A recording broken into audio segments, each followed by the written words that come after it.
Hello everyone. Today we are going to discuss about the clinical study report overview. A clinical study report is an extensive and detailed document that documents the entire process, methodology, results and interpretation of the clinical trial.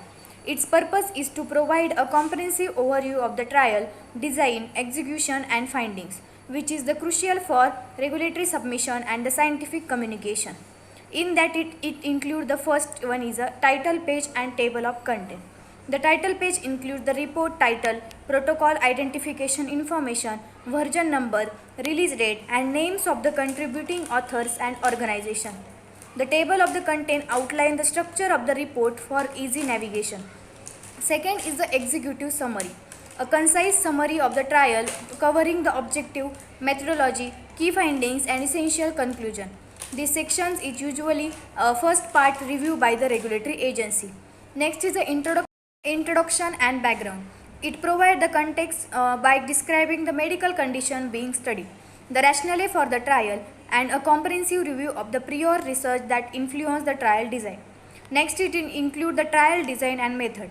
This section offers an in-depth look at the trial setup, methods, and procedure. It includes the study design, participant.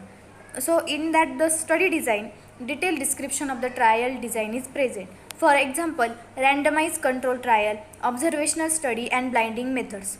Next is a participant. It includes the eligibility criteria, recruitment process, demographic of enrolled participant and method to ensure participant safety. Next it includes interventions.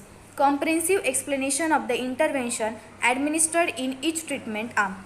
Next is the outcome and measure. It includes precise definition of primary and secondary endpoint used to evaluate the intervention, exploration of differences in a treatment effect across the participant subgroup if applicable. Next, discussion. An interpretation of the result in the context of existing scientific knowledge. This section discusses the implication of the findings, potential applications and limitation of the study design. Next, it includes the conclusion. It summarizes the primary outcome of the trial, emphasizes their clinical significance and relevance.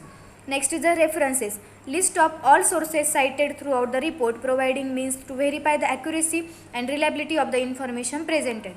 Next is the appendices. Supplementary material that support the main content of the report. This can include the complete trial protocol, informed consent form, data collection instrument and additional analysis not included in the main body. Creating a CSR requires the collaboration of various experts including researchers, clinician, statistician, medical writers and regulatory professionals.